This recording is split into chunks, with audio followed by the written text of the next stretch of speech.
All right. So, yeah. So, when we last left off, Matt, the Decepticons were starting an international incident by blowing up a possibly Russian oil pipeline. Optimus had figured out Megatron was behind it, and Jimmy and Verity made a breakthrough into the disappearance of Sunstreaker and Hunter. So we're more or less picking up from that, right? Pretty much. Yeah. Yeah. This was like a 6-issue series, so like we're at halfway? Yeah, about there. All right. Right. But,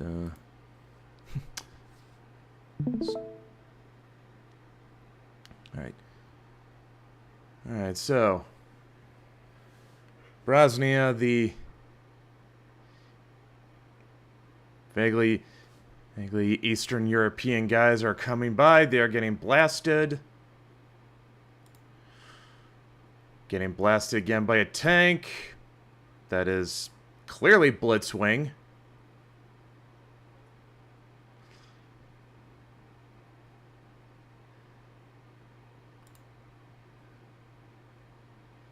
We have Soviet armor firing in our position.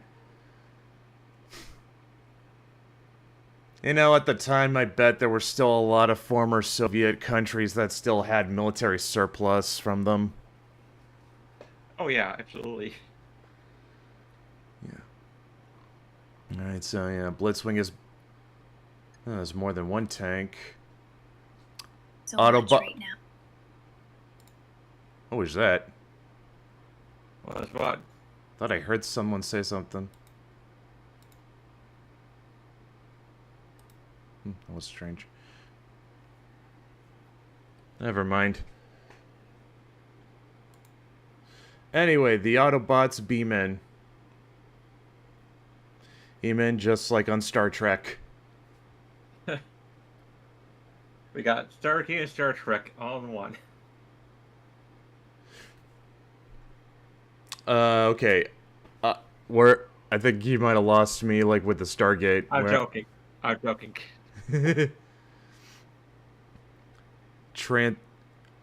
Enough chatter. We're visible. Transform. Yeah, because you're totally gonna blend in transformed.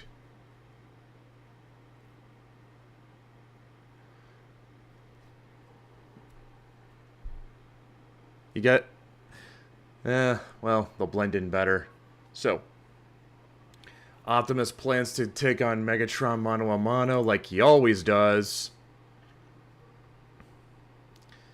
And he brought in Prowl, Jazz, and Wheeljack for backup.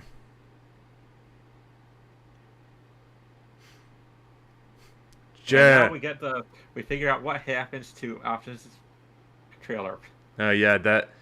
I mean, we've always known that. It's not like it ever transforms with him. It's always a separate piece. Yeah, but where does it go? Where does it come from? Random spots. I mean, did we ever really, like, how badly did we ever really need to know? No, okay, now that's neat right there. They actually, okay, if you remember, like, the original Optimus Prime toy, the trailer could transform into a battle platform that had a drone roller. And yet, they never used it. They did use roller a couple times on the show. But not the base. Oh.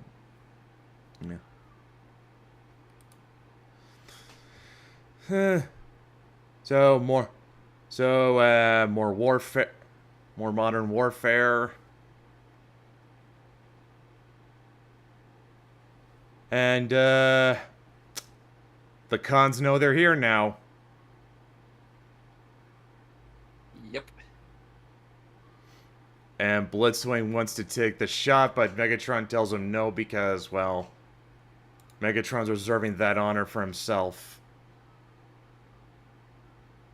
Or he's going to make sure, or he's going to want Blitzwing to wait till he's in range. Oh, this Megatron is different from the other Megatron. He actually has something going on in his head. Yeah, but I mean, like, it's sort of a constant that he and Optimus have to fight. It's almost like, you know, not to get too philosophical, but there's almost something Nietzschean about their conflict. If anyone is even familiar with Nietzsche's eternal recurrence, or it's like even on a surface level, you probably get it.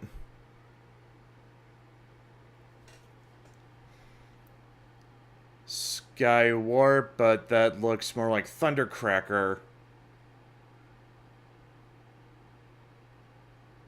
I can't tell if the color is screwed up or if that's just the lighting in making him look blue.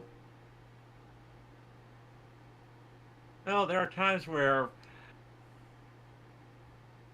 it won't be the first time they get confused. I know, but it's like, I mean, like, is this something you have to be that hardcore of a Transformers fan to remember? There are people who have debates over which Decepticon cassette is Rumble. Yeah, I know, the Rumble and Frenzy debate. I mean, I know that one, but I understand that one, but, like, the Seekers are so prominent across so many different versions. Like, this seems like something that's, even if you're not that familiar with it, it's still pretty well known. I don't know. I think the most prominent one people will know is Starscream, because of his voice, his very distinct voice, and being in the movies. Well, yeah. I don't know. Doesn't seem like it's that easy of a mistake to make to me, but but like Matt said,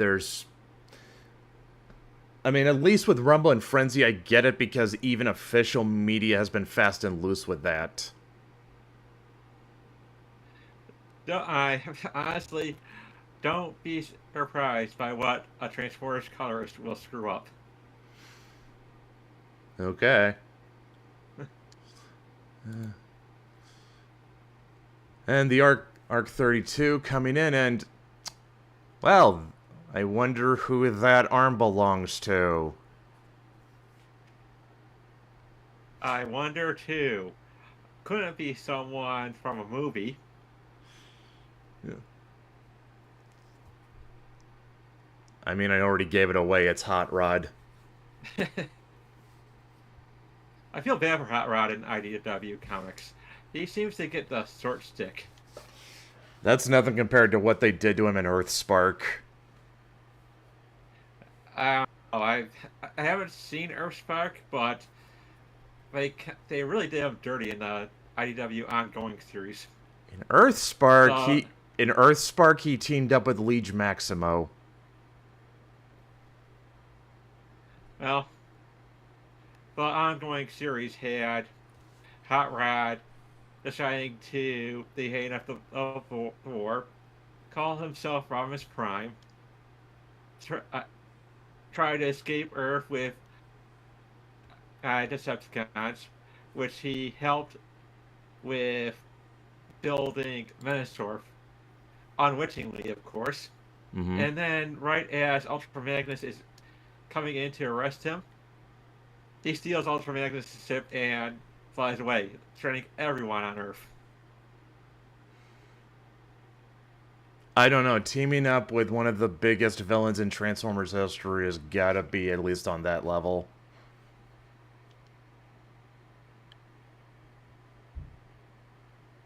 Honestly, IDW had the biggest hate boner for the animated movies characters.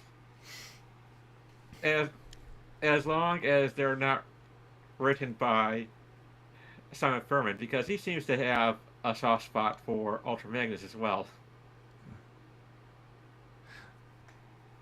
I don't know. I mean, I think like More Than Meets the Eye and Lost the Light at least tried to correct that a little bit.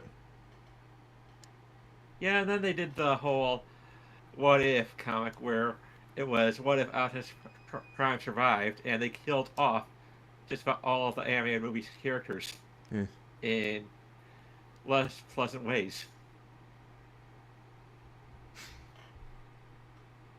And I don't know. I mean, like, moving on. Arc 19. They're still... Jimmy, Verity, and Bratchet are still plotting behind Prowl's back, and luckily they can get away with it because he is on duty. Hootie and Brezhnev with Optimus. So, yeah. And also, they're not Decepticons, so they're not scheming for personal power. And they got caught by Ironhide, and Lily's going with them. Well, one, Ironhide is more flexible than Prowl, and two, I guarantee he wants to get payback for Sunstreaker. It's Ironhide, of course he does. Issue 4. Cover has Astro Train and...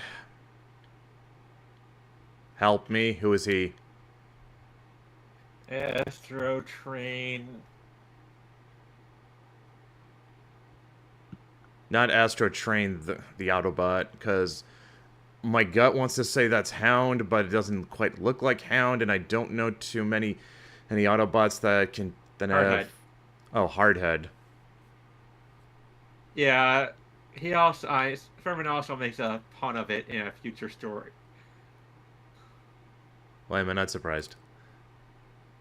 Are you... Yep, Klaus Stravinsky. Again, he does all the variants. Alright, one without colors. Skip that. Actually, you know, I probably should... Say what? Probably could have... Oh, I was held up by lag on that one. But I could have just looked at the Transformers Trade Perfect cover, because that's what they used. Oh.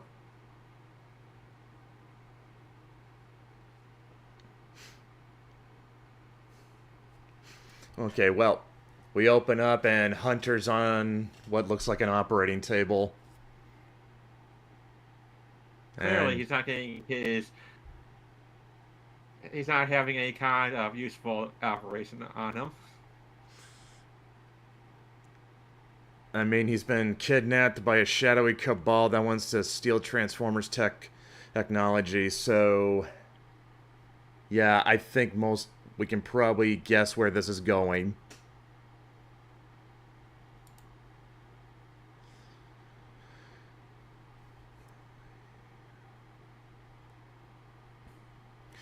I know. All I have to say is that it leads into the biggest waste potential for the IDW series. Yeah. No crime rate. I know the crime rate hereabouts has gone sky high, but isn't this on the extreme side? Right, that's a lot of security for a few wheel trims and some dodgy in-car audio. And it's sophisticated stuff. Maybe too sophisticated. Okay, so that was Ironhide. So... then they think they've narrowed... They think they found on their lead.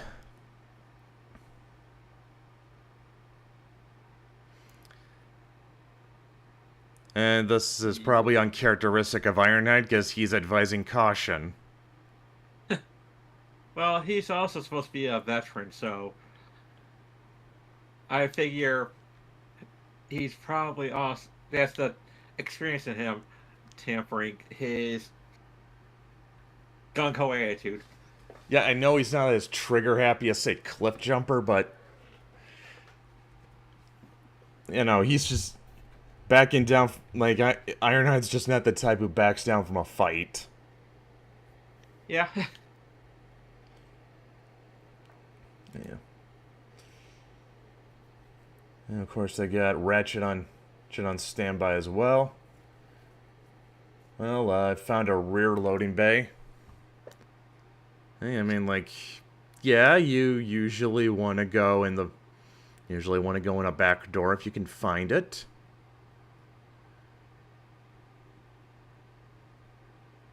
And they can't, but it's going to be kind of hard for them to go in stealthily, but Jimmy and Verity can do that.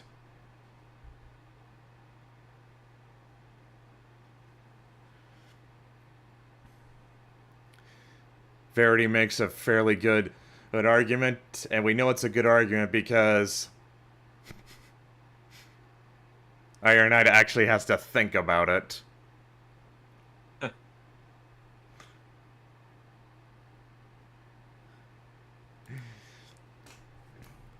Meanwhile, back with Optimus. Do. We should probably get a spinning Autobot symbol and Decepticon symbols for that. Oh god, I can actually make that. I have to remember. I'm gonna have to remember that for next week. Hey, production value. I'm not a professional. I'm an amateur. I'm a work in progress. I mean, when you look at how the streams are, I don't think they're going to expect anything $1 million. Oh god, if I had $1 million. Anyway. Anyway, it seems like Blitzwing still has to wait to shoot Optimus.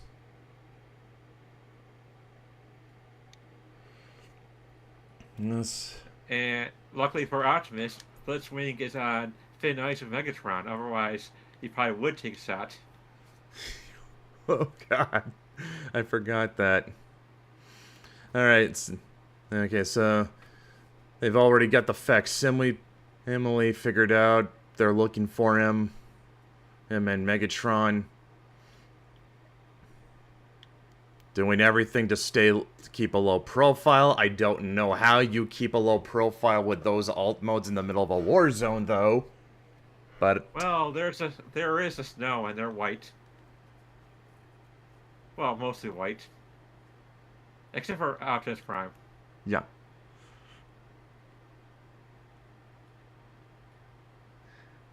And Blitzwing takes his shot.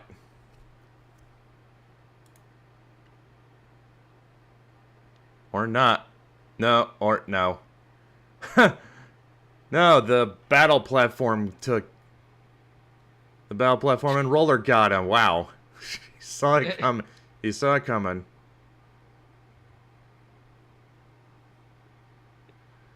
Well, as I said before, he's on thin ice with Megatron, so Megatron probably orchestrated that to punish him. And well, right now Optimus is hoping that gets a reaction. Yep.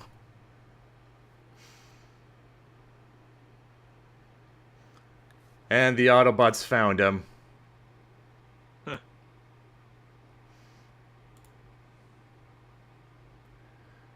Begin self-decommissioning. Oh, don't tell me they can...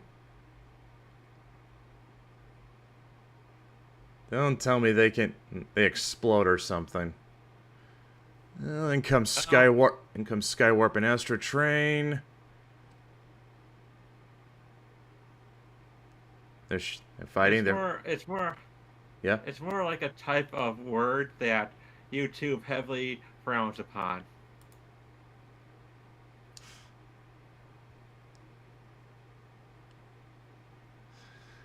Yeah, a type of word that would get banned, that would get this stream kind of killed if we said it out loud. Yep. And then in comes Hot Rod and Hardhead. It looks like Hot Rod's gonna go after the facsimile. Back in Indiana, Jimmy and Verity have broken in.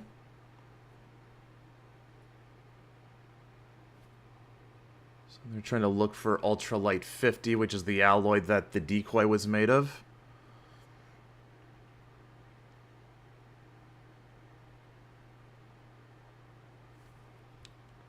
And the especially looks like Verity found something.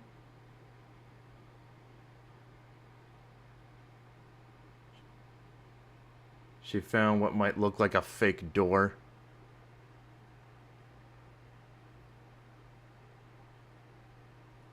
Every secret laboratory has a fake door.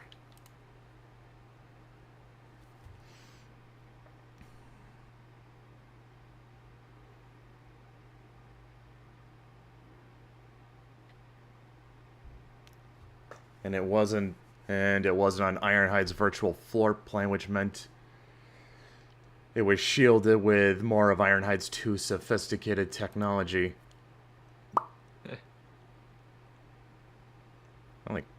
I wonder what this means. Well, we're gonna have to wait because we're back in the combat zone.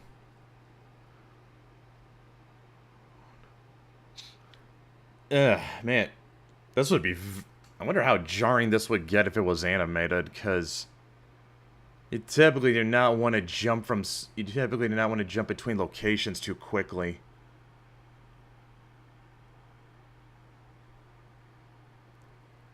Yeah. And right now, the Russians are very, very confused. Yeah, because an F-22 Raptor is getting shot by a race car, all American, and they're getting attacked by a space shuttle. None of this. I do not understand. Neither do I, Brisky. Neither do I, but I have a bad feeling. We soon will.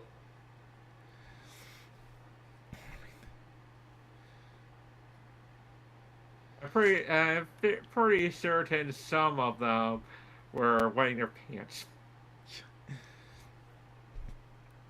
Also, it seems like Furman's writing Skywarp to be semi-competent because he keeps cutting off their escapes with his teleporting. At least that's what I'm assuming. I mean, based on dialogue, and they're doing a good enough job just to keep them contained, which, again, yeah, imagine that. Like it's this is that. Yeah. This is Skywarp and Astro Train. Like I said, if you only know him through the cartoon, this is gonna be. This is like, what the heck? They're competent. How can Decepticons be competent? Well, forget Decepticons. I'm talking, like, specifically Skywarp and Astro Train. Like, they were kind of written to be kind of blockheads, heads on the show.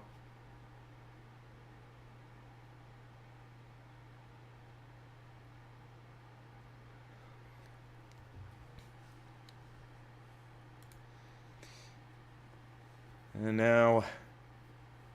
now Wheeljack is gonna try... No, Jazz is gonna try something crazy. He's playing chicken with Astro Train. Actually, I think that might be Prowl. Yeah, that's Prowl, and that's a huge surprise given it's Prowl. Yeah.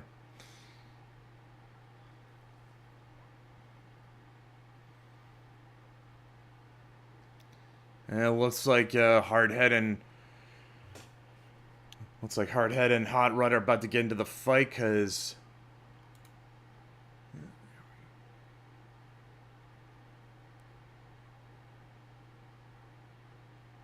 Hot Rod just gave them away.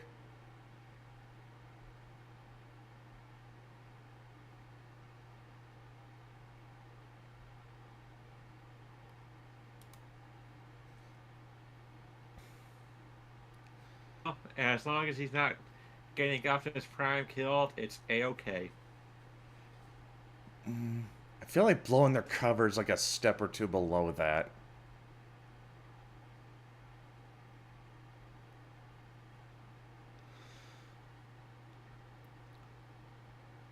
And he's having Nightbeat beam down more auto...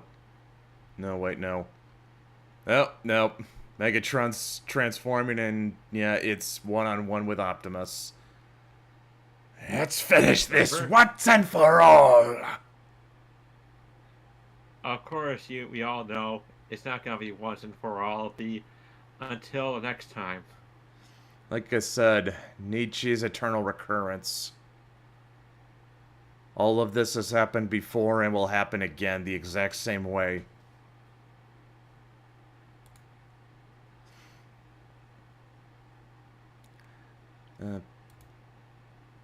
Epic splash page to end that scene on, though. Oh, yeah.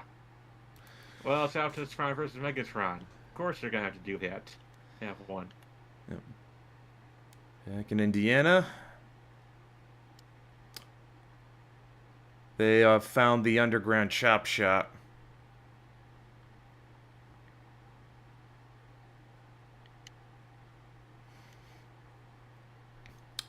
Okay, would he be right about detective novels always start with the trash? Yeah.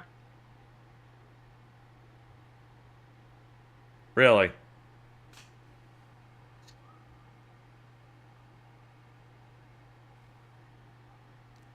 If it's anything, it's the type of detective that Nightbeat is based off of.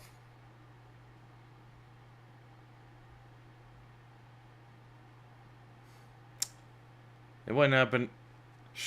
Sherlock or Poirot.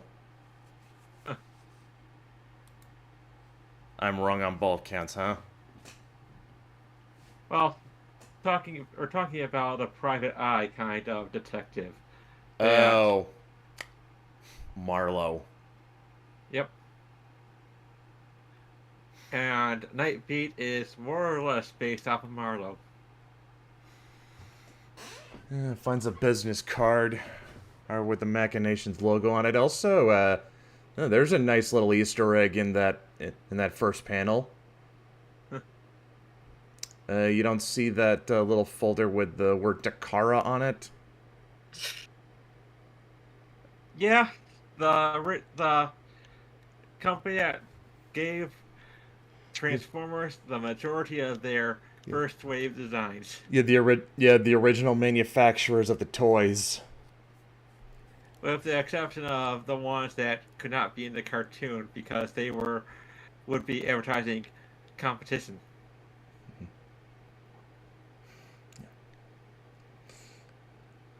And of course they trip some kind of alarm because all the All the windows and doors slam shut, and the room fills with, I'm gonna guess, tear gas or something. And now there's a timer. This is not good.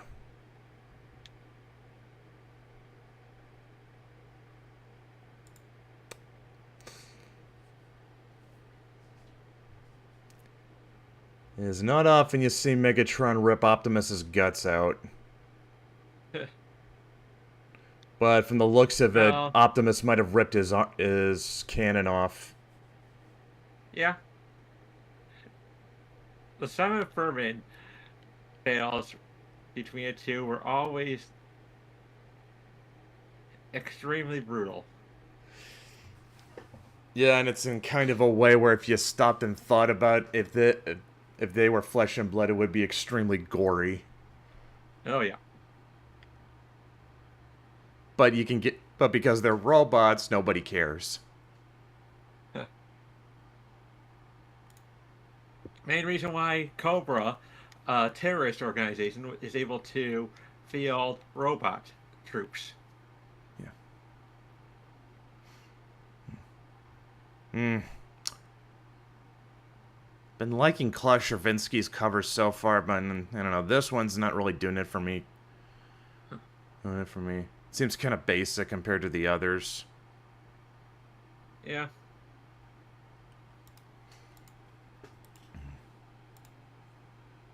Well, they can't all be winners. I guess. Tampa, Florida. Our latest test subject is recovering nicely. There's no signs of the implants being rejected this time. Boy. Well, he's got a cowboy hat. I'm going to assume he speaks with a southern accent. Or Texan accent. There's more. You know, there are other states like cowboys besides Texas, you know. Yeah, but that's the one that people use the most. I think Arizona's a close second.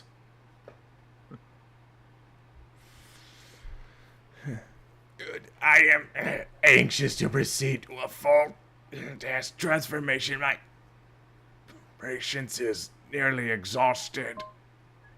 Wait, I think I know who that is. We're already going as fast as we dare. We've had too many setbacks to rush things now, don't forget. You're not the only one in a need of a new lease of life. That's what I like about you. That's what I like about you, Dante. Your ability to put yourself above every living creature on this miserable planet. You and I will make a great team. That doesn't... Okay, I don't think that's Shockwave. That does not sound like how he would talk. Also, that doesn't look like him either. No, it's another Headmaster character. Yeah, I think I know who. I think I know who it is. It's been far too long since I really cut loose. The only downside of a command-level existence. At least now, thanks to the wonder of Starscream's Ore 13, I can expend as much energy as I like. On the demonstrative death of Optimus Prime.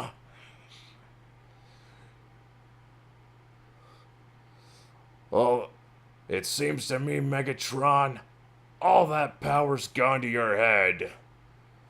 The Megatron I knew was measured, calm, and controlled.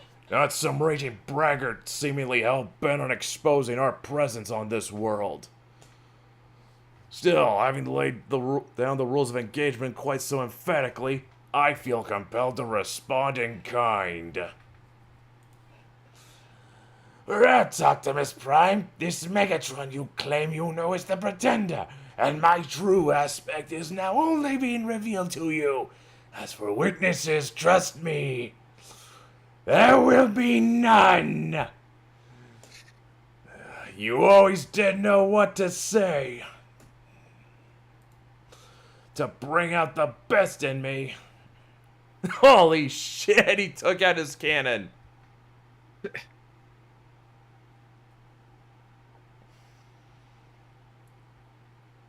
Which means... Yeah. That means what we saw in that cover is really going to happen in the issue. Huh. Not gonna spoil it. Well, I don't know. I mean, like, to me that's the mark of a good comic cover. I mean, they should at least communicate the events, or at least the idea of what it's about. Yeah. Like, you need to... I mean, but you gotta get people to buy... You need to get people to buy the comic, so the easiest way you can do that is show them something that's gonna happen. But the worst thing you can do is just some generic pose. Like the majority of superhero comics these days. Yeah. Or even worse, just some really good art that actually has nothing to do with what goes on in the issue. Which a lot of superhero comics are also guilty of. Don't you know? Collector's edition. You can make money off of it. Ooh. Yeah, but those aren't even like variant covers. They'll do that with the retail versions too. Yeah. It just tells you it's all style, no substance. Even that's debatable. I mean, if it's a good-looking cover, but it has something to do with the internal. Oh God, I also hate it when it's a different artist for the cover, but the interiors are a different artist too. Like, it doesn't match. Yeah. Like, they can sell you a book with some really bad art just by putting a well-drawn cover on it. Which, unfortunately, is the majority of Kickstarter comics as well. Yeah. Yeah, I mean, at least... Okay, I'm gonna go back to the credit page, just... So, yeah.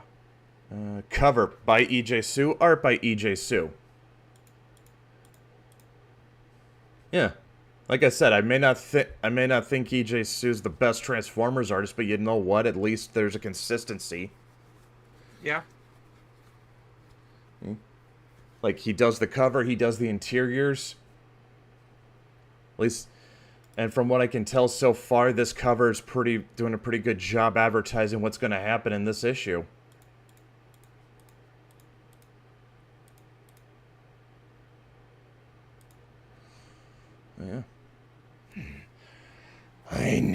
Yeah.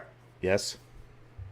Oh, speaking of the art, Yep. I'm actually surprised that Simon Furman's first outing on IDW did not include Andrew Wildman. Hmm.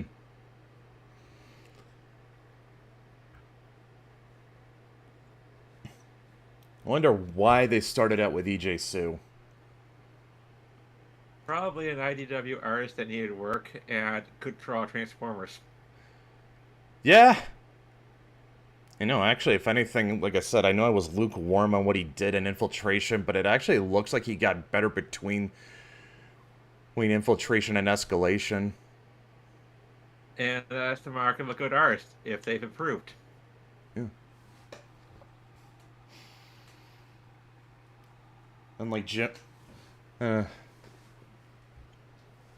Unlike Pat Lee. That was a...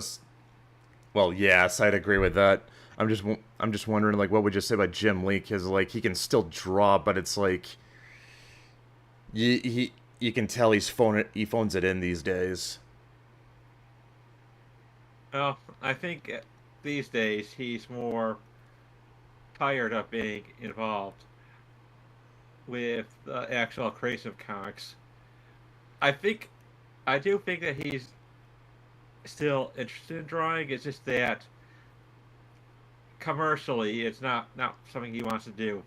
Yeah.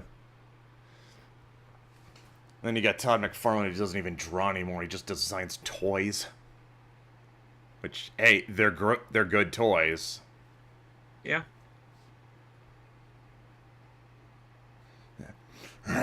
And debatable on Rob.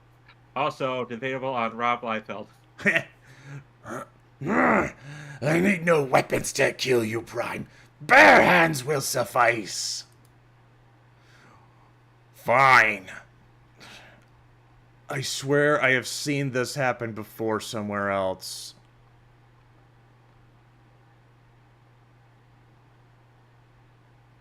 I know I've seen them do this before.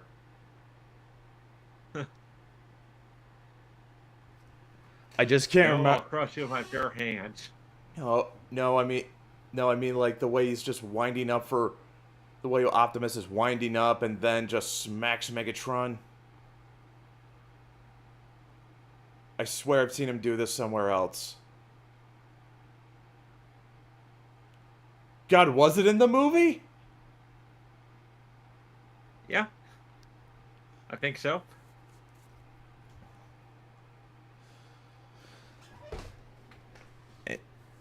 So yeah, here's a little bit of fan service, and you don't even need to have seen the movie to get it. It still works in context.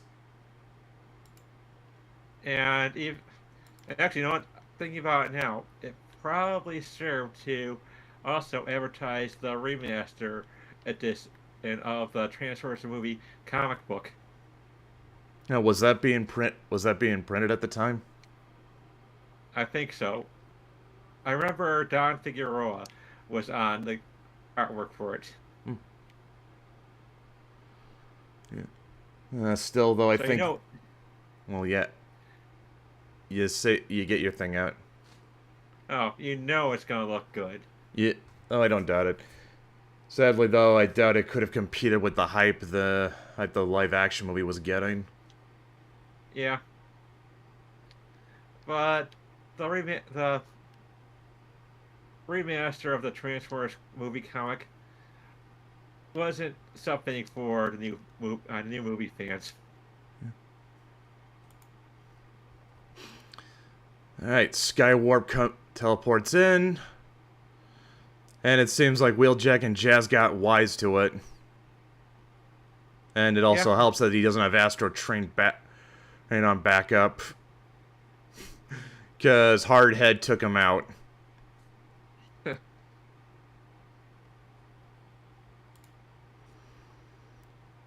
Oh. And Skywarp just decided to flee because he's like, nope, I'm not putting up with this.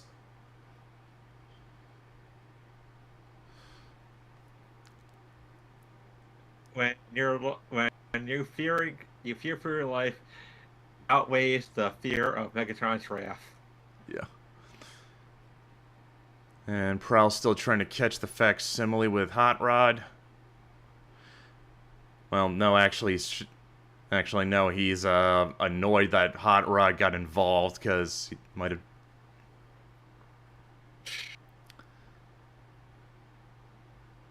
Yeah.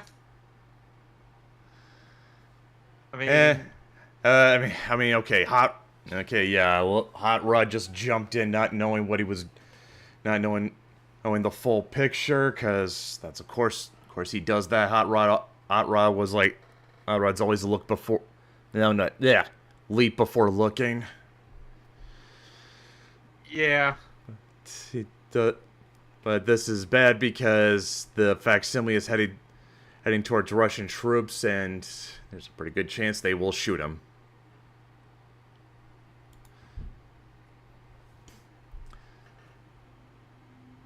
And it looks like Ironhide and Ratchet have been waiting longer than they were supposed to. So Ironhide's gonna throw subtlety to the wind.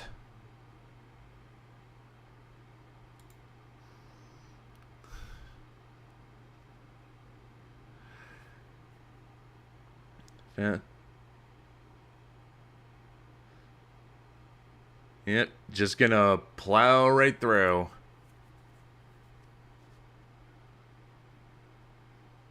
which seems to be favorite tactic of a lot of Autobots.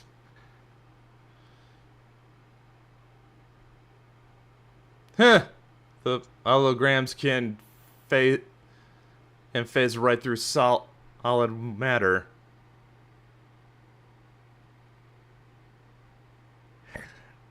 If I had a nickel for every time I've seen a hologram phase through a wall, I'd have 2 nickels. Which isn't a lot, but it's weird that it's happened twice. As far as I know.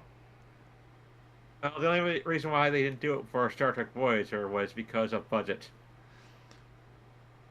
The other place I saw them do this was on Red Dwarf.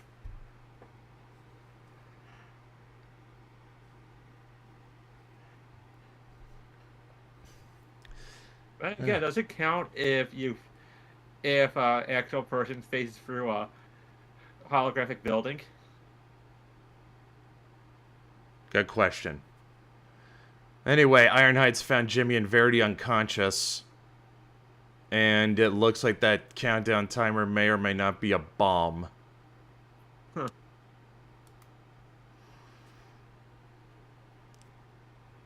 Well, he said it's bad and it's a timer. That can only mean one thing, right?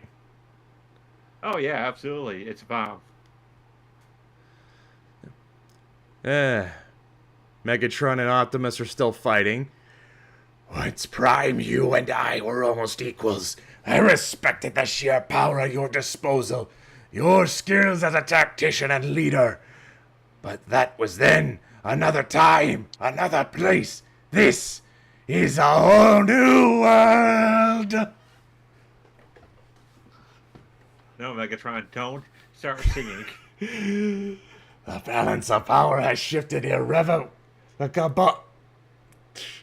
As far as I can see, all this OR-13 has done is loosen your vocal routers. You don't understand. Eventually you will weaken and fall. I can't keep this up forever. Really? We'll see. Prime! You won't believe the things I can do now. I'm a firing major.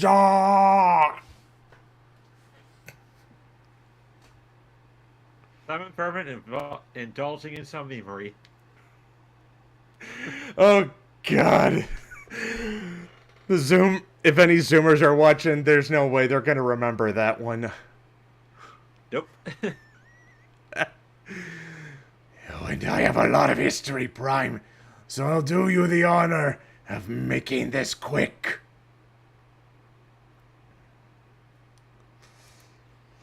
If excruciatingly painful. I'm just going to take hold of your spark core and squeeze.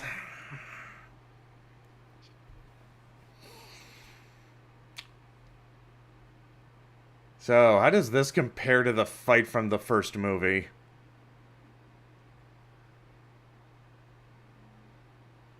I'd say it's since they really don't have to worry about going over budget, I'd say it's better. Yeah. You know, it's kind of amazing because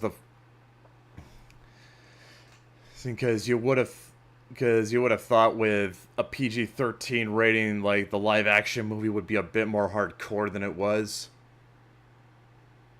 Yeah, especially when it's Michael Bay. I mean, the fights were cool when you could see them. Yeah. Yeah. Matt's probably going to crucify me for this, but I think Dark of the Moon did this a little better. Really? Okay, maybe not. Okay, maybe this was the wrong way. Did it a little better. I mean, at least from the clips I've seen, at least the fights were a lot easier to follow in that movie. And plus Optimus took out Shockwave in a pretty gruesome way. Well, unfortunately, that Optimus Prime is known as a psychopath. Especially your face.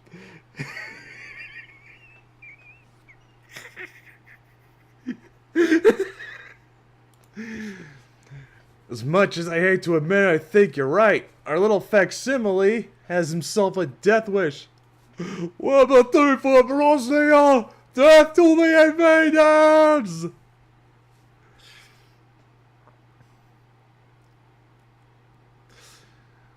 One of us will have to run interference. If that's operational jargon for getting shot at, I vote you.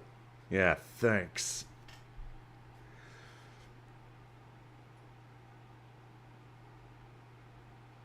Apropos of nothing, Prowl had one of the most gruesome deaths in the movie.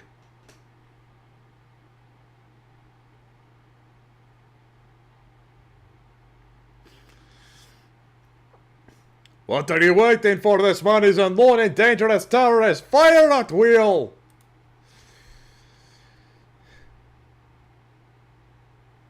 Yeah, your puny AKs are not gonna penetrate an Autobot. Nope.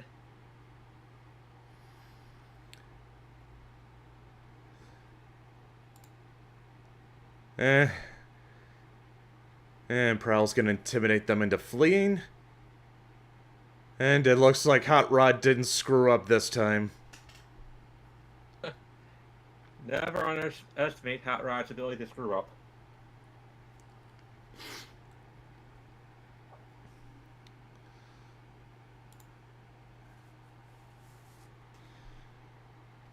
Okay, so they've at least quieted down geopolitical tensions. Unfortunately, Megatron is completely killing Optimus.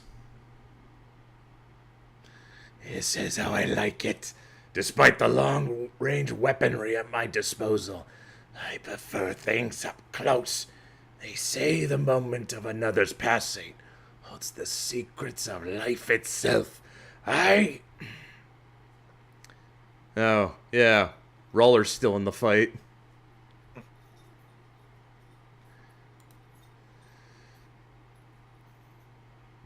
But he is but a drone.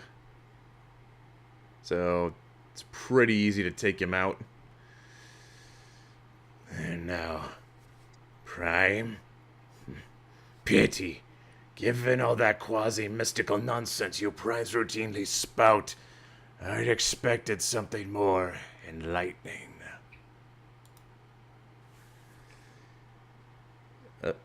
Uh-oh. If anyone remembers last week's show, we know what this means.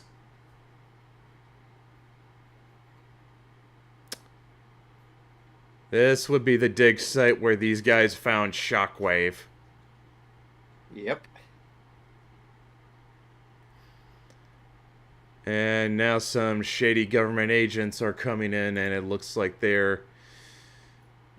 Oh, Skywatch.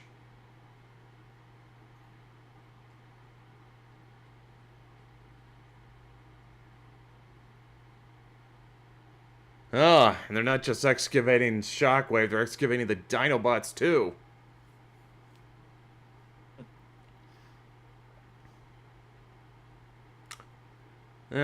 Just gonna.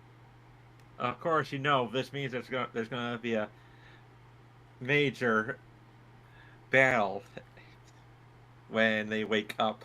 Mm-hmm. So, okay, so I think we got to address Skywatch briefly, because they're supposed to be involved with G.I. Joe. Were they really thinking about having a shared universe between Transformers and G.I. Joe this far back? They've been for every incarnation of Transformers and G.I. Joe. There's always been some kind of G.I. Joe crossover with Transformers. Except in the cartoons and... No, wait, no. There was that one episode of... There was that one G1 episode that kind of hinted at it, but not really. Yeah. Okay, at least in the comics, they're allowed to be more explicit with it, I think. Well, there was that one with Marvel Comics, then there was the Dreamwave, then there were multiple Devil's Due crossovers. Mm-hmm. Yeah, actually, I think at first IDW didn't have the G.I. Joe license yet.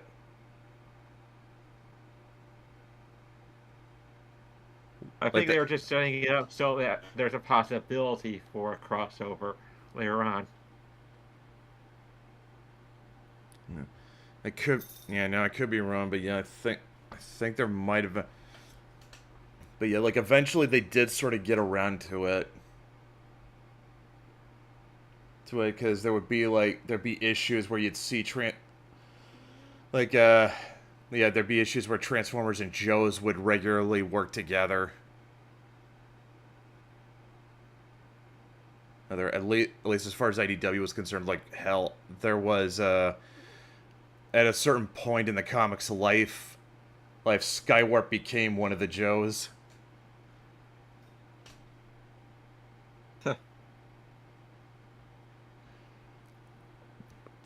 There's a whole can of worms to how he got to that. Alright, issue 6. And so we got Skywarp and Thundercracker, Hot Rod, and the Facsimile.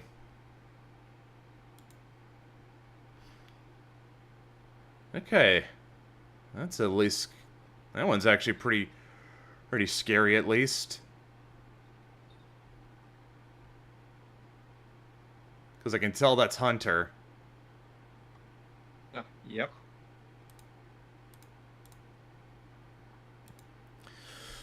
Hear me, Autobots! Optimus Prime is dead!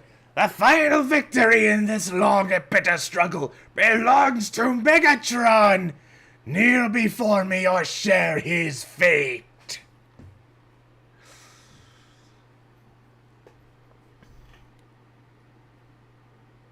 Obviously, we know he doesn't have Optimus dead because there's going to be more comics. Well, never know. This might be Optimus Prime's time to shine. Yeah, right. Yeah. Well, at least Hot Rod can't take the blame for this.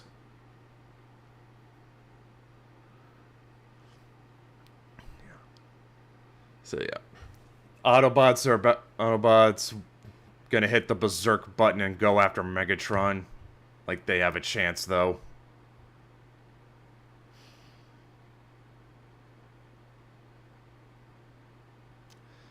No, but that doesn't mean they're not gonna try. I know, but it's Megatron. They don't have a chance.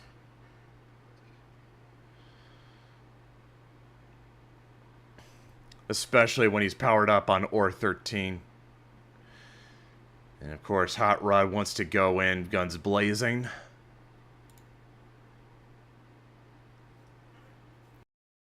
Emperor's telling him no. Because they need to get that facsimile in for study.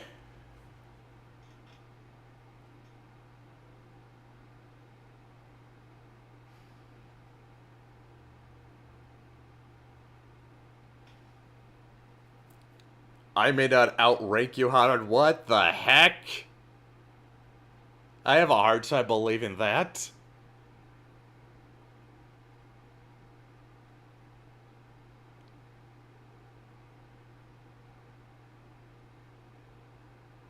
Hello? Hey, Matt, if you're talking, I can't hear you.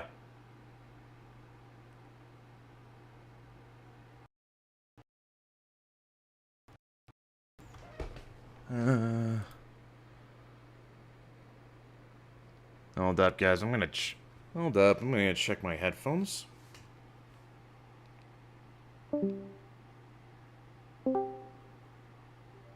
Okay. There we are. There's the problem. Oh. Hey, these the problem.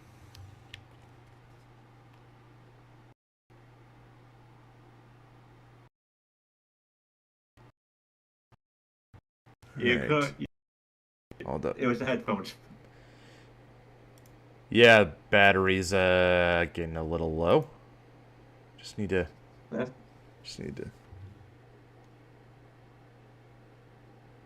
turn it back on.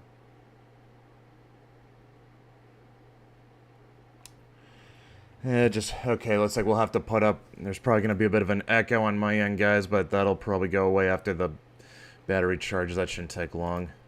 Alright? Okay, so yeah, like I said, I have a hard time believing Prowl doesn't outrank Hot Rod. He really doesn't.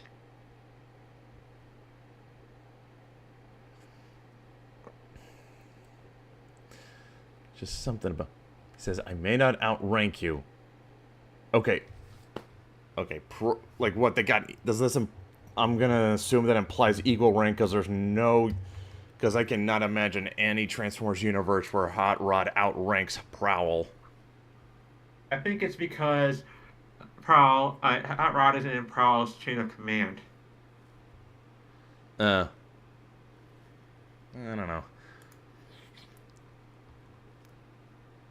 I am in limbo, somewhere between life and death. At least I hope so.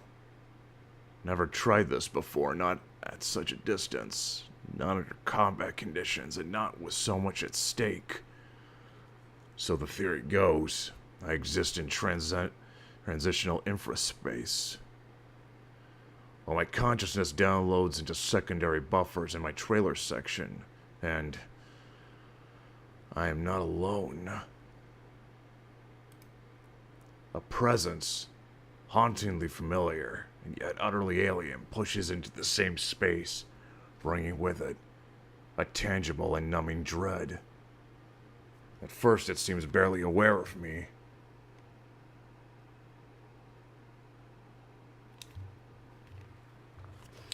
I sense it is observing not any one individual or event, but everything. It's as if this world, perhaps even this whole universe, were laid bare like some mortuary cadaver.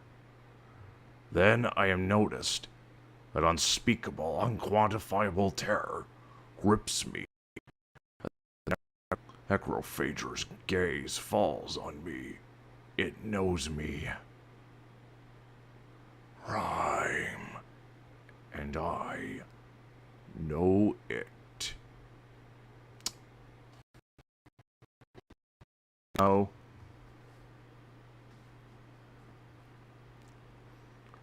Possibly not a character that in recent memories been consistently written to be the biggest dickhead in Transformers. Remember I told you that we need to, that there were elements that we have to read in Spotlight Optimus Prime to understand? Mm-hmm. That's it. Which we will get to. Yep.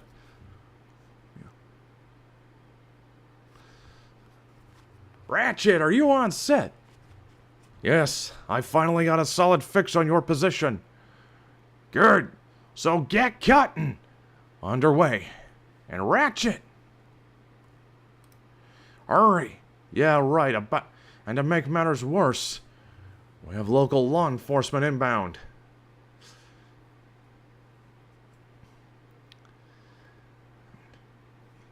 ETA? You don't want to know, Ironhide. You should get yourself to a safe distance. Can't. My hollow matter emitter doesn't have the necessary range, and I'll need to be at maximum saturation when you break through. Okay, but we're cutting it very fine. Autobots are still trying to take on Megatron, still not succeeding.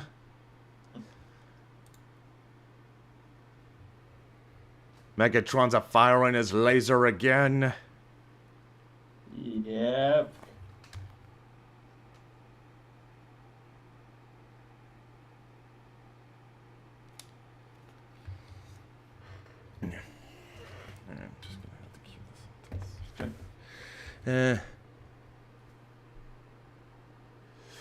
Prowl, it's Prime.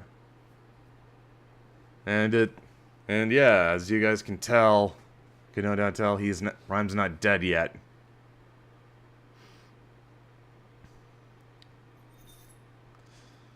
Just on the... It's hard to kill Optimus Prime when he's got 3 different components. Yeah.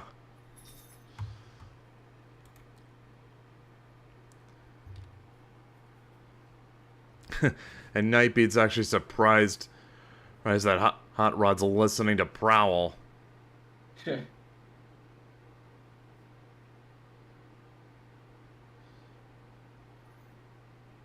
Unfortunately, Skywarp and Thundercracker are gonna complicate that. Yeah. Just go... Imagine that. Skywarp being useful with his power. Yeah. Ratchet comes through in the clutch. And Ironhide gets Verity and Jimmy out right before the... Holy shit, they can actually make the holograms grow. Well, anyway, they get them out before the bomb goes off.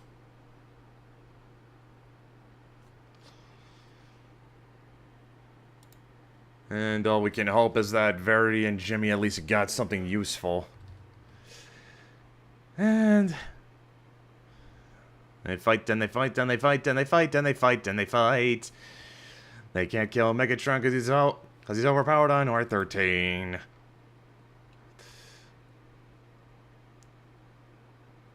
As if a point-blank shot's gonna take him out.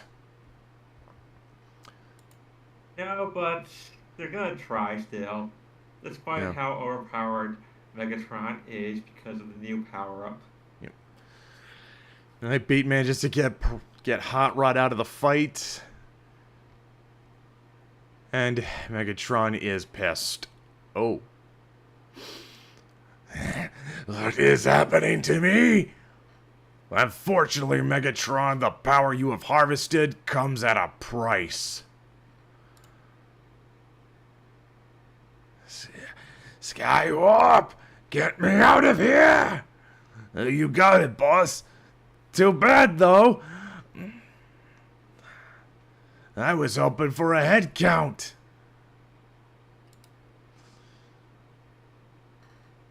Well, there's always next time.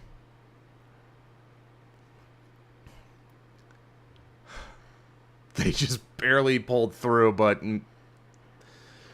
they pulled it off.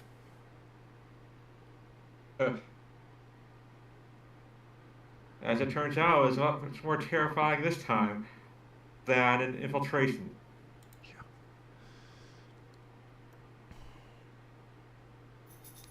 Oh my god.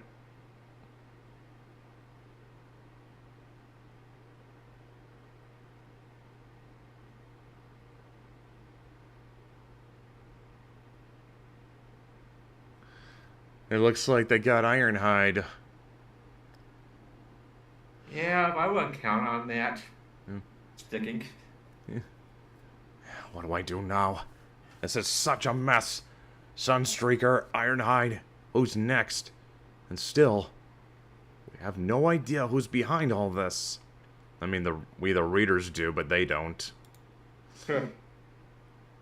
As you can see, this one seems to have successfully assimilated the upgrade. What's happened to me? Who are you people? What is that? No healing accelerates.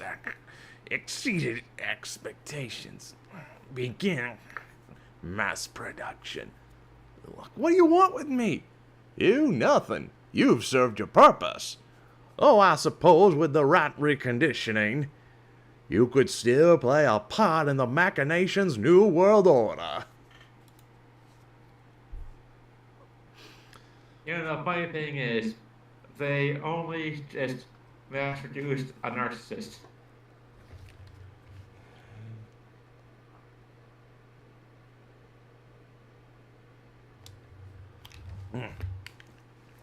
Seems we're supposed to... This battery was supposed to charge in 5 minutes. I guess not.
Alright, okay, sorry about that. PC froze and I had to reboot it. It was a little bit more work than I would have liked, but we're back. Alright, so Washington, D.C. And it looks like they have Ravage and Laserbeak chained up.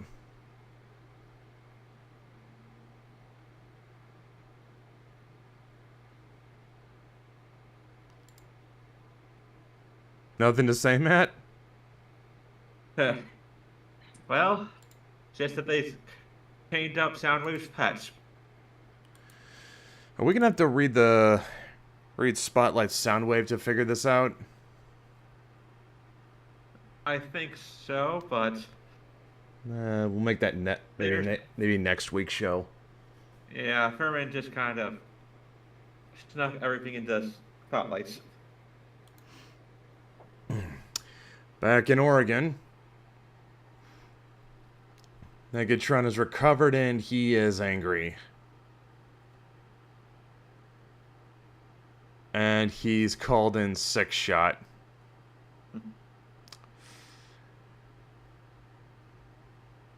I did not invite debate. Let there be devastation. He's giving away what the next miniseries is gonna be. Yep.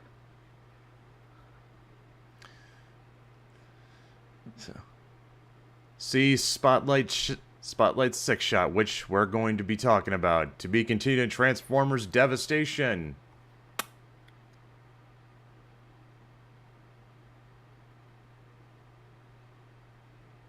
Well. Okay. So. What did we think of that? it's definitely building up to a greater storyline. Yeah, that's true. I mean, like, oh, man. This is okay, you know, for all the complaints I had about infiltration, at the same time, I don't know that escalation would work half as well without it.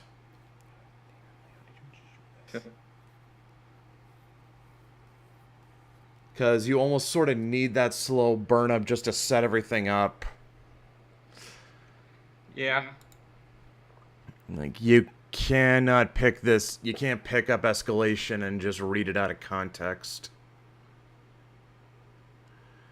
God help you if you didn't even read the accompanying. If you didn't even read the accompanying in spotlights too. Well, for the most part, you could, but it'd be a bit confusing. Not advisable to do so.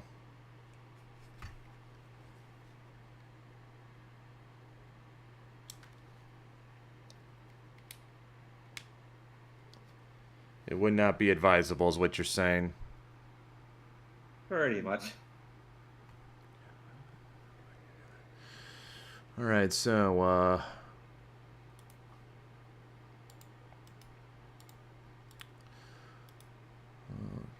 so with that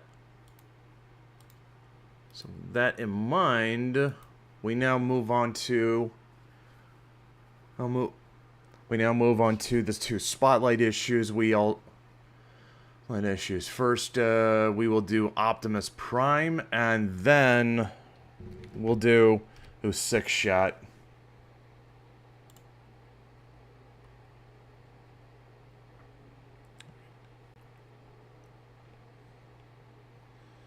And these do go into crazy territory. Yeah. Yeah. All right.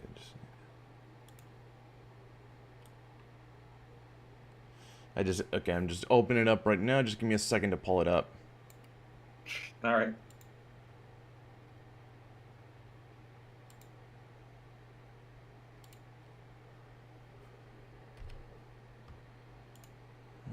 All right, I've got Optimus. I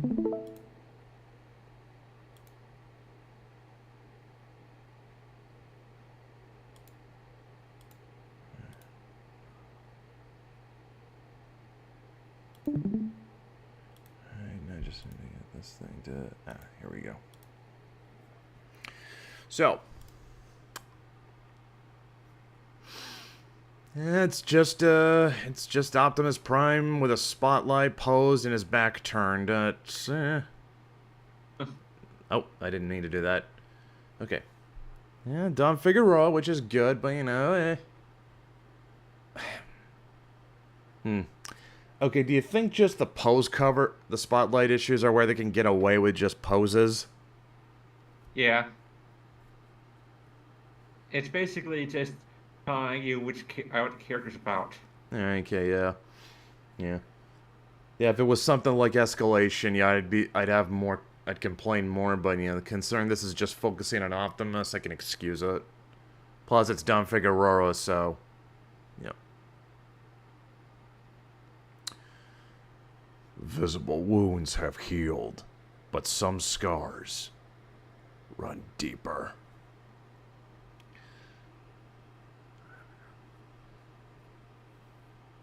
Yeah, what? So Optimus is just getting various reports in. I think I see Ultra Magnus. I see Hound. Can't figure out who this guy is. Really? Oh. Really? Huh. Yep. Oh, and Springer. Of course. Ratchet's trying to get a GEP fixed, but the tag is either malfunctioning or shielded from Mark 19 sensors. As per your instructions, Nightbeat has started the examination of the data storage device, and the humans are showing no ill effects from the gas that rendered In Brosnia, I nearly died. But it is not my brush with mortality that weighs heavily on my mind. And I think this is meant to say, would I have died? Yeah, that's a script. Would I have died had I not managed to make Megatron believe my spark had already been extinguished? Oh, wait a minute.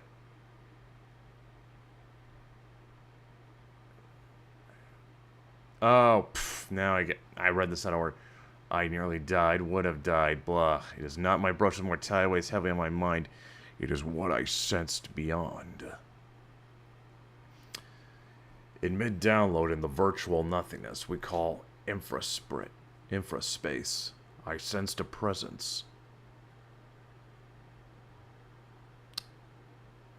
I'm gonna guess this is like different from the realm of all sparks. Pretty much. Okay, so yeah, anyone who doesn't remember Beast Wars, that was kind of like the Transformers Afterlife. Not just any presence, a legend. A whole era of Cybertronian history personified. A Prime.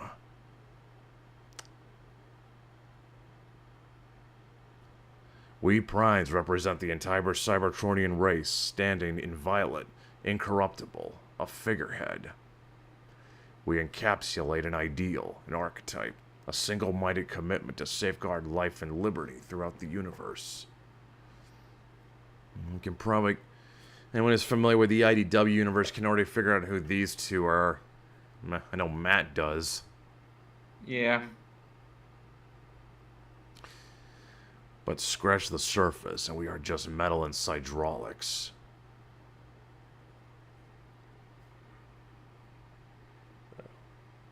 So, it looks like Optimus is having an existential crisis, which, given this is a Simon Furman comic, that's keeping in with how he does it.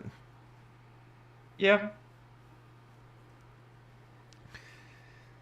Yeah, always got... You always got more existential with Optimus, and I would love to know why.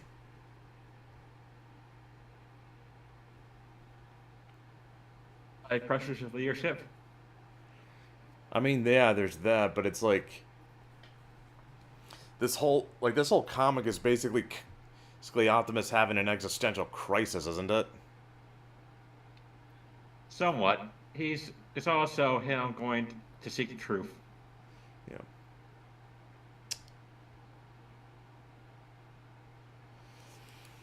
So yeah, Optimus takes Arc 32 and decides to head out to a nebula because there's something there. Omega Supreme.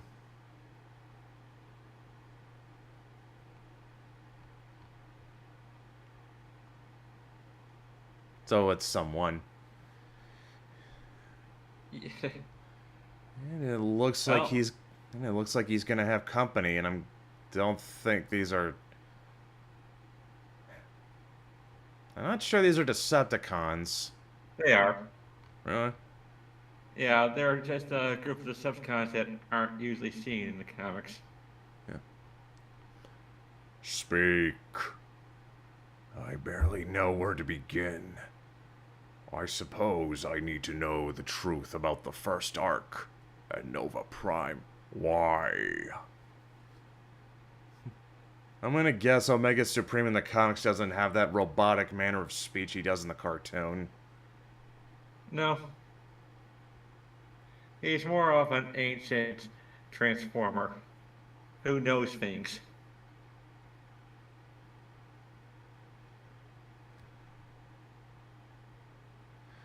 Because I think he's alive, but changed beyond all recognition. In infraspace, in his presence, I felt dread, a sensation I reserve for the likes of Megatron or Thunderwing, not a guardian of the Matrix. You knew him, didn't you? Nova Prime. could he have changed that much? He and I disagreed.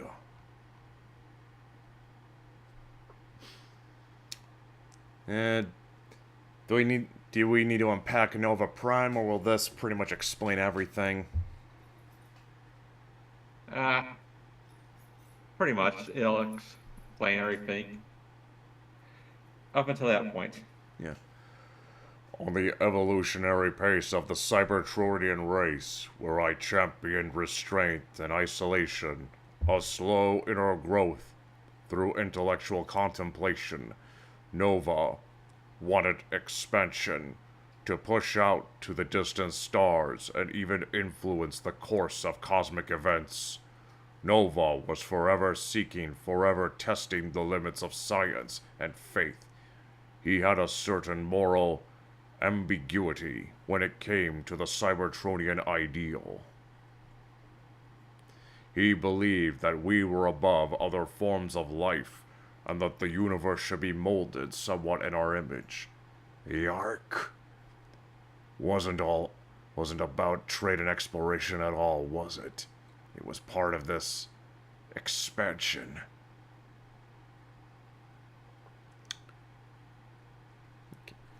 The only other place I've seen Nova Prime was in the Devastation video game. Has he always been kind of like a Roman style tyrant? No. They basically made changes starting with this book. Yeah, in the Devastation video game, he apparently was good, but then something corrupted him. Heavily implied to be Unicron. In this case, Unicron doesn't exist anymore. Or at least Primus and Unicron don't exist in Simon Furman's version of the IDW universe. Yep.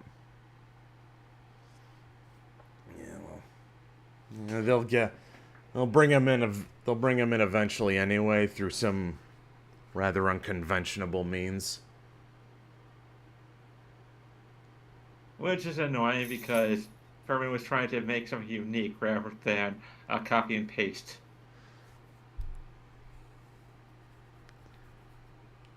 Well, in the case of Primus, I think they at least did that. Not so much Unicron. I suspect as much, yes. As to whether or not he might still be alive, it is possible.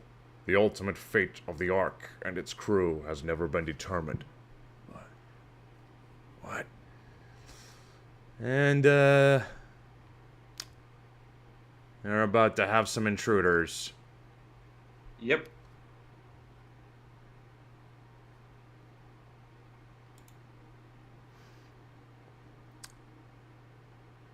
A combiner intruder.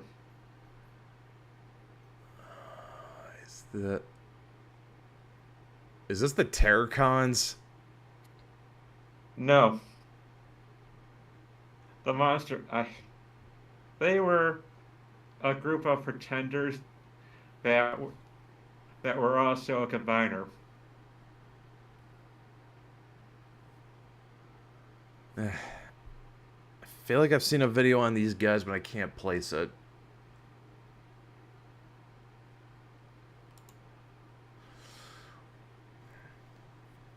What does it want? Not it. They. And they want me. So they fight, and they fight, and they fight, and they fight, and they fight, and they fight, and they fight. Right. Omega Supreme is powerful, but he's intended to be a weapon of last resort. And it looks like it's not enough.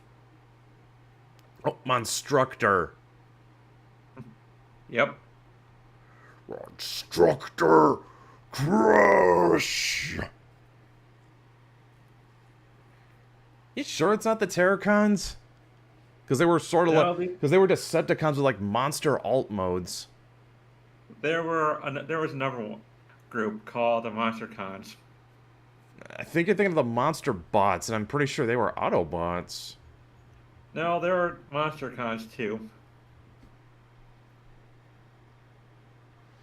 There's so... God, the toy line got really bloated when you think about it. Yep.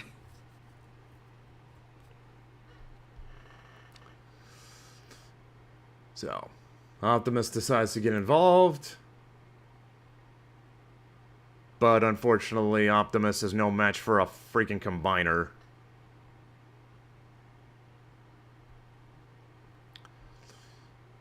So he's got to try something a bit more indirect.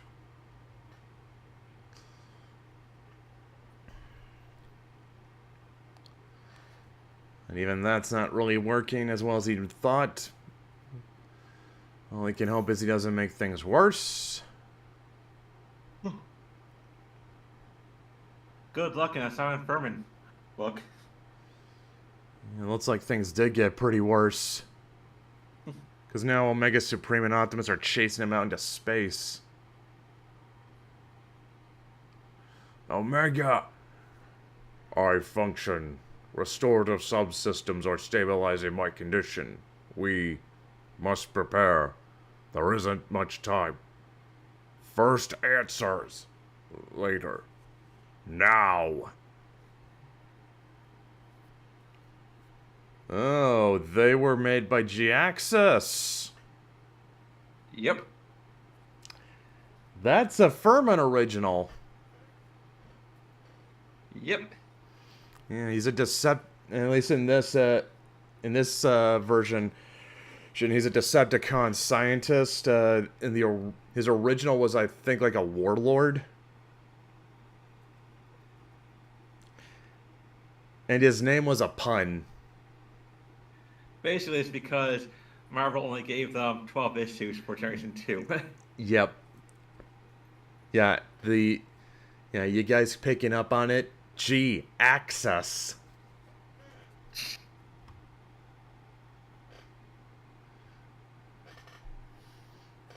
Yeah, so he created these Decepticons to combine into Monstructor, but because the enigma of combination's not a thing yet, they were basically a monster.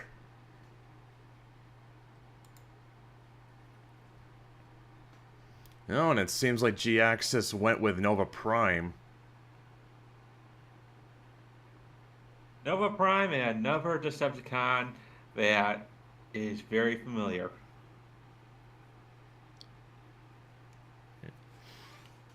And Omega Supreme and Omega Supreme tried to seal it away. You're no better than them. All of you playing God. Prime, listen carefully. The creature has one weakness. A connective filament directly beneath the mid-torso armature. Striking it with enough force will send it into spasm. And instead, Optimus is going to try to reason with it.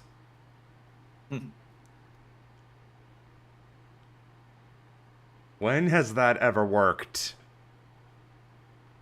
Basically never.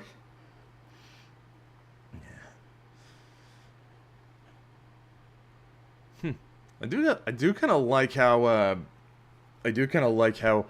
Monstructor refers to itself with plural pronouns.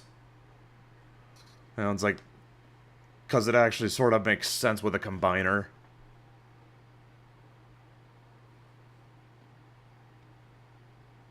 Yeah. I am multiple. In this case, 6 minds connected.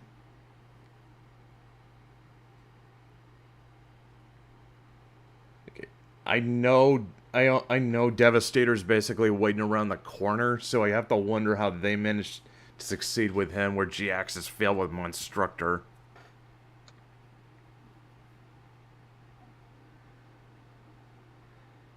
I mean, like, how long can they go without bringing in Devastator?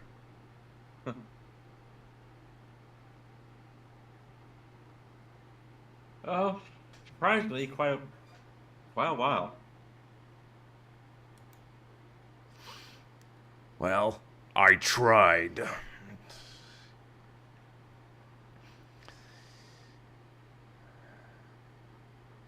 And of course, Optimus is still pitying it and wants to help them. For all the good that will do.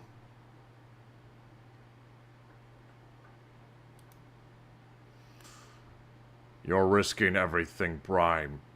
If this Gestalt technology falls into the hands of Decepticons, we face Armageddon. Jetfire, do what you can for them, but handle with extreme caution. The Prime lineage I so cherished has proven itself tarnished, corrupt. Those I strove to live up to have been torn from their pedestals. The visible scars will fade, but I know with dire certainty, others never will.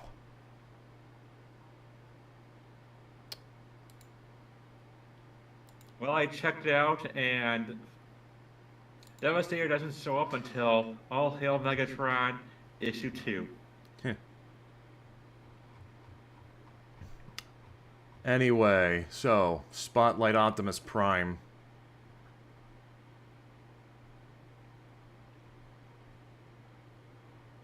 Yeah, I realized that Furman doesn't like using combiners. Really? Yeah. I don't think there's only been a certain few comics that he's done with combiners involved, but he's always been restrained of them.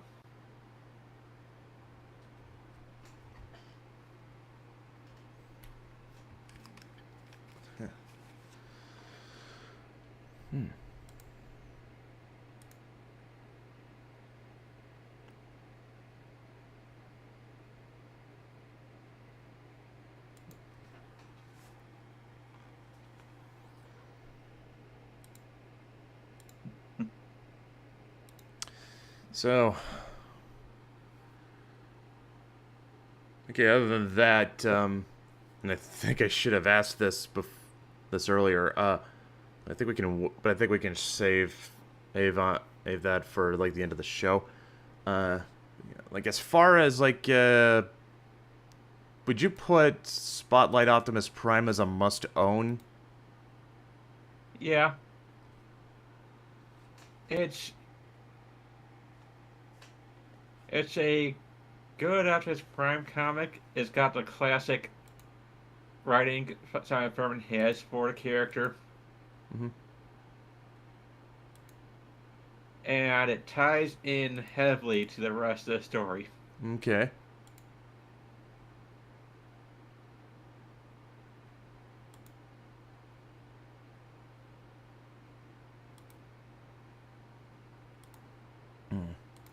And it also explains what was happening with Optimus when he was in that liminal space earlier.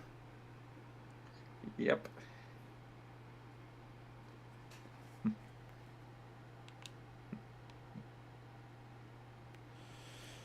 Alright, so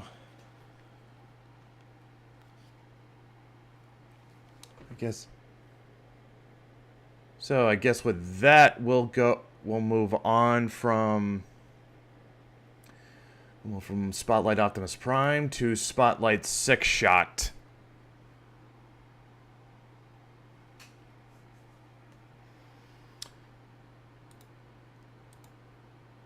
Whom, despite being a fan favorite, has his only real mainstream exposure he can claim is like the final few episodes of the cartoon. Other than that, about the only places you've probably seen him are like you've likely seen him are in the comics. Maybe you might have seen him in the Headmasters, but I wouldn't count on that one.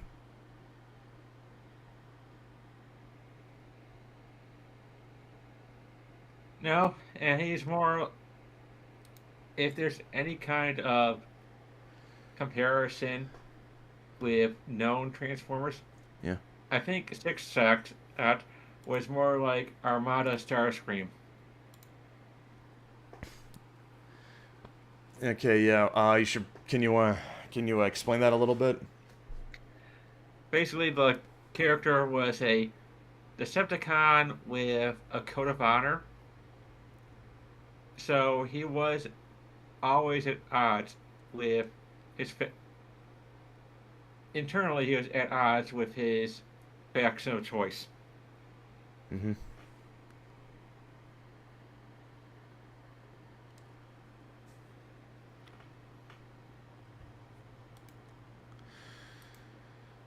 And like somehow in the headmasters though he became the one in charge. Yeah. Again, if you're I doubt anyone watching, especially in America, ever saw the headmasters.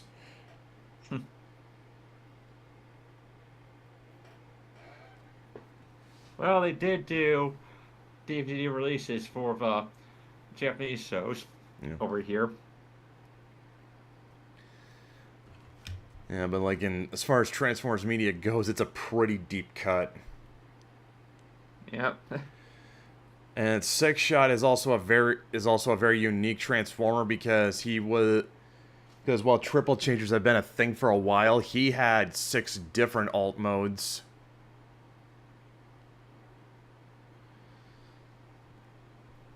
So as you can imagine, he's not a toy that's seen a lot of re-releases over the years. Especially with how Hasbro likes to have less complicated toys. Even though these days there are more complicated toys, are so that they can have more accurate G1 figures. Yeah. Alright, well, okay. Enough yapping, let's get on to the comic. Nice looking cover. This one is by Rob Ruffalo.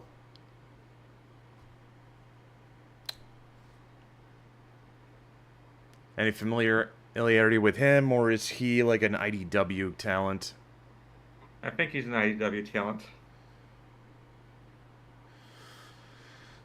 The planet is Devian. Last stellar span, I destroyed an entire world.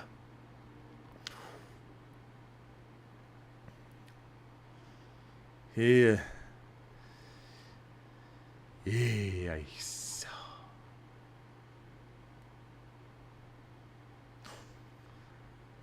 Basically, SIXSHOT is a one-bot apocalypse. A bit like Thunderwing, but he's not insane.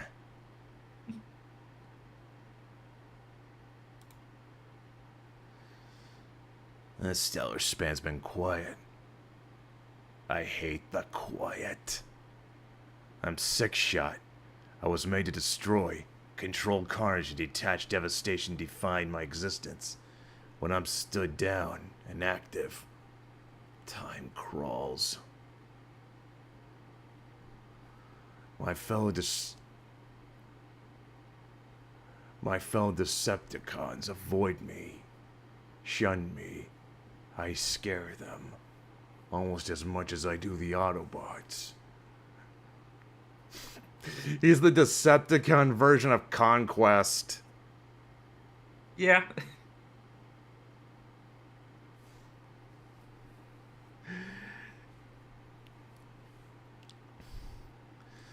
Yeah, he's just...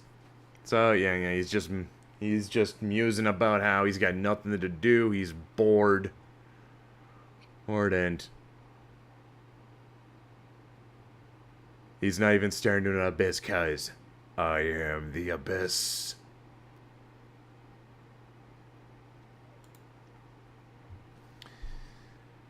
And about the only thing he's got for company are the Terracons.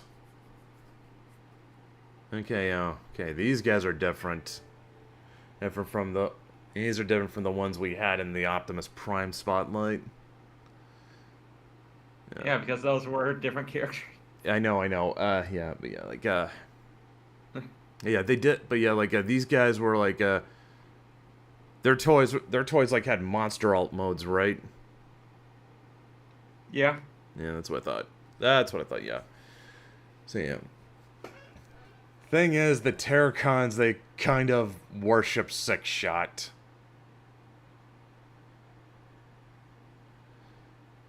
It turns out even they're avoiding him.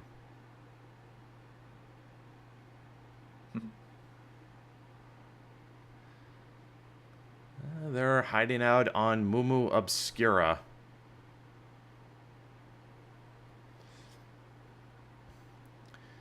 Dominant species in need of pacification. Fall into the Reapers. No, this is not going to be a Mass Effect tie-in. At least I don't think it will be.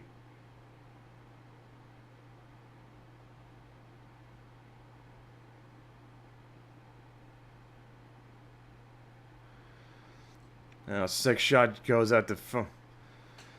SIXSHOT heads out to go to the Mumu Obscura. He's pretty sure the Terracons are dead. And he's hoping the Reapers will at least give him a decent fight. At least that's what I'm reading into it. I mean, he's been complaining about how he's bored and has nothing to do, so I'm assuming he's hoping they can give him a fight.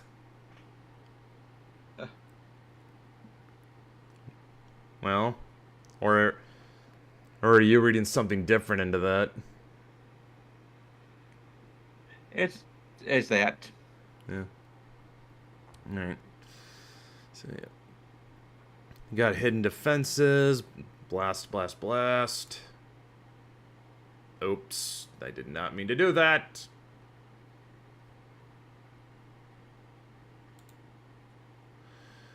What?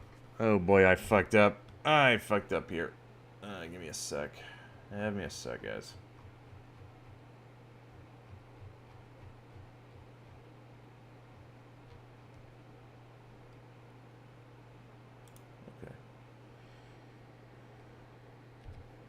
Alright. Okay, I need to go back a little bit more. Well, I say back, but really it's forward. Okay, here we go. That said, where I consider myself something of an apt pupil when it comes to the gospel of apocalypse. Clearly the Reapers wrote the original Covenant. And he gets down to the planet and it's a wasteland. Because what would you expect an alien race called the Reapers to do? I mean, everybody played Mass Effect, right? Yeah. Funny thing is, Yeah. I think this does predate Mass Effect. By how? Okay. Oh, looking. Yeah. Okay. Okay. Let's have a look. Let's have a little look.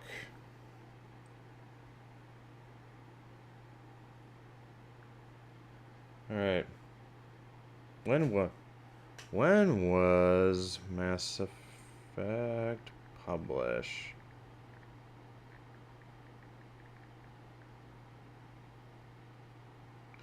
Okay, November 20th, 2007. Oh, yeah, it does, because SIXSHOT was December 20th, 2006. Damn. Matt, are you insinuating that BioWare might have lifted the idea for the Reapers from a single Transformers comic? Probably not, because a year before release it'd be too much work.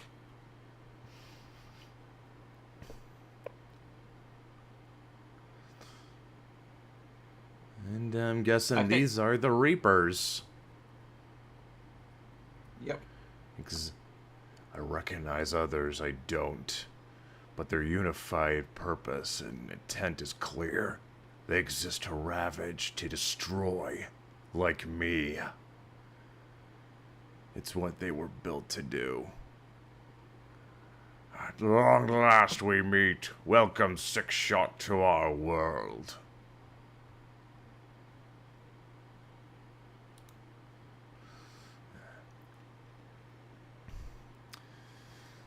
So, seems like they're trying to... They try to at least be accommodating, but SIXSHOT is just going to open fire. Yeah. Yeah, he does.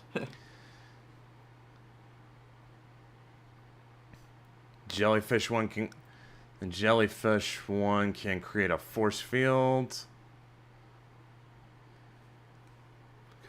which isn't an issue because it's SIXSHOT. He's got a bag of tricks.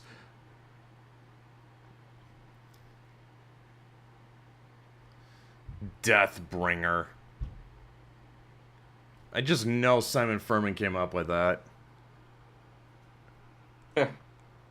Absolutely. It just sounds like something he'd... It just sounds like a name he'd come up with. SIXSHOT takes him out first. The others try their luck.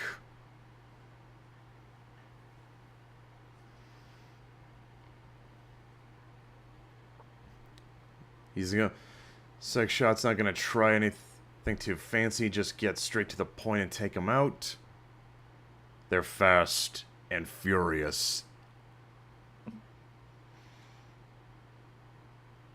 I'm not sure how to make a joke there, but I'm sure there's one. More than likely, yeah. I mean, seriously, this is a franchise... this is a franchise full of robots that turn into cars. That should be easy.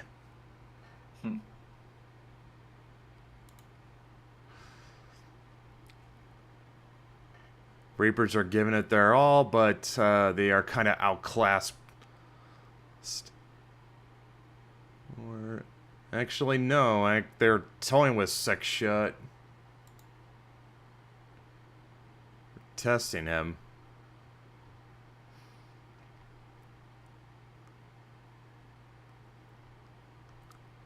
Yeah, the Terracons are fine.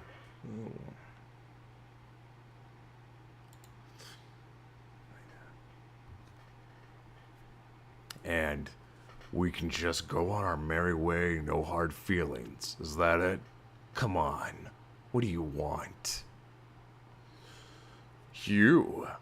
We are, or were, the same as you, SIXSHOT. All of us compelled by unnatural instincts, locked in a cycle of destruction, isolation, desperation, and almost inevitably, madness. We determined to break that cycle, redirect our murderous proclivities.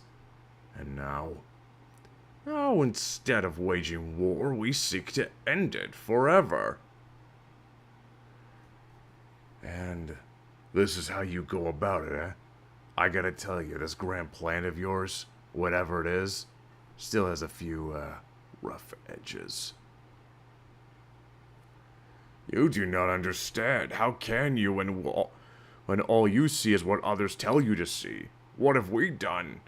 What we have done here is merely cauterize one of the universe's many bleeding wounds. This fight has been fought over for eons. This war has been over for eons, costing billions of lives. Better surely to take it out of the equation entirely than let it continue to be the spur for perpetual bloodshed and carnage, and all this is a mercy. These guys would be a godsend in Warhammer 40k. Yeah. Because they'd be... But I don't know how long they'd get to it.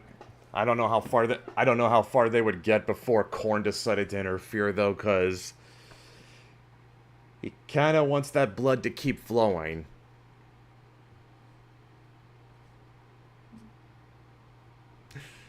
But they would probably have the best chance of ending chaos. Yeah. That's definitely there.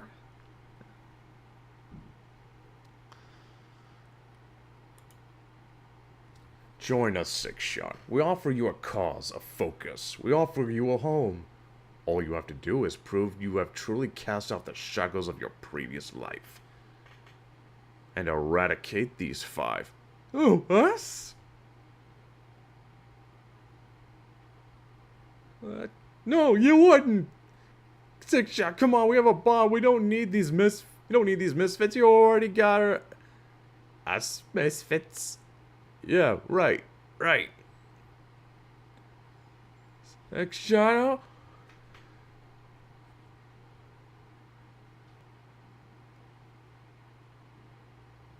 Did SIXSHOT take out the Decepticons?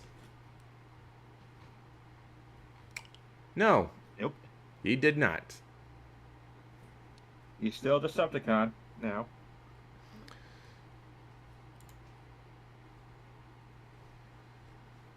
He just told them. He told the Reapers to shove their offer, but they think they'll find him again.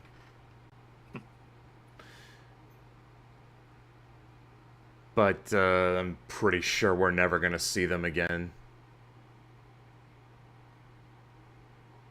Well, not in this version of the comic.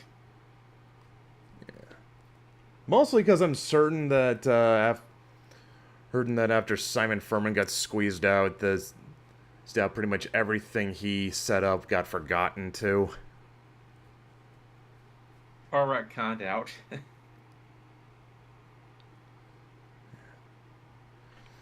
So, honestly, you could probably say that the Simon Furman stuff is in a completely separate universe from the rest of the IDW comics. So, SIXSHOT. So yeah, SIXSHOT. SIXSHOT appears to have overcome his ennui because he's at least got some camaraderie with the Decepticons.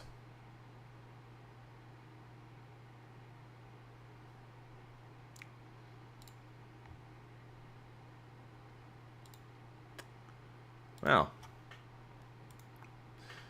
what do we think of that? It's definitely going to come to a big head in the next one. Devastation. Yeah, so.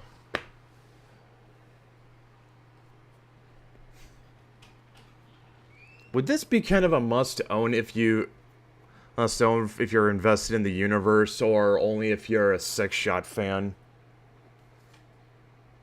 In the universe, it definitely comes into play with Devastation. Okay, so. Story. Okay, so, he does it. I mean, like. We saw in Escalation that Megatron was gonna have SIXSHOT called in. This just explains what he was doing. Yeah, but the Reapers are also going to be coming in too. Yeah. Okay, so yeah. Alright, so they're... And I guess with that in mind, I guess I should have asked should ask that question with Escalation. I mean, that... I would say that goes without saying, especially if you want to see where the story's going. Yeah. And like I said, like for all the criticisms I leveled at Infiltration,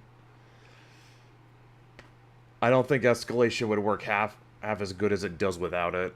So you kind of need it just to have a complete picture.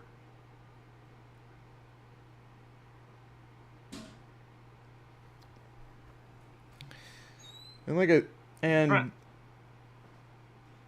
you were saying?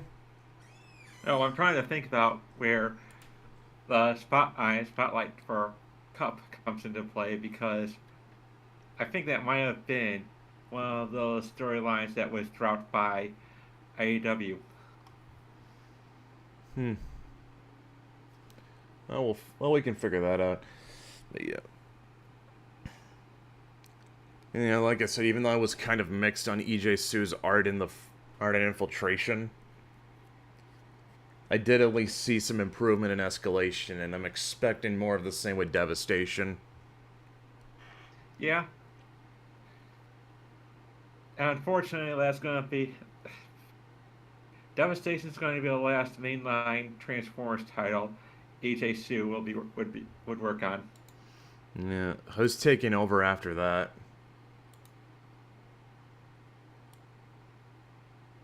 A group of artists for the Spotlight issues that become Revelation, and Nick Roach for Maximum Dinobots. Well, at least Maximum Dinobots is promising because it's got Nick Roach on it. Yeah. All right. So. Oh. So yeah, we will. So yeah.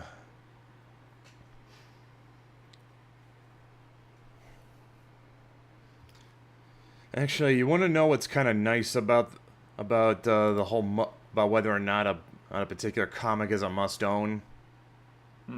IDW had put out all these collections of Phase 1. And so now you don't really need to quibble about whether or not you need to get something. It'll just buy one of the collections and you're good. Pretty much. Yeah. Alright. So with that in mind, I guess we'll see you guys next week with Devastation and whatever Spotlight issues Matt tells me. I think that might be it for all that's needed for Devastation. Oh, just Devastation? Yeah. Alright then. That's just Devastation next week, guys. Later, guys.